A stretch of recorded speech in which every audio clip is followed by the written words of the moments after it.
দিদি, আমাদের লাইফটা চেঞ্জ হয়ে যাবে বল। কেন, কি হয়েছে?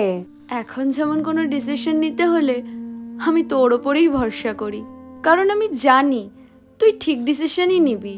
আমার জামা কাপড় থেকে শুরু করে A to Z সব তুই ঠিক করে দিস।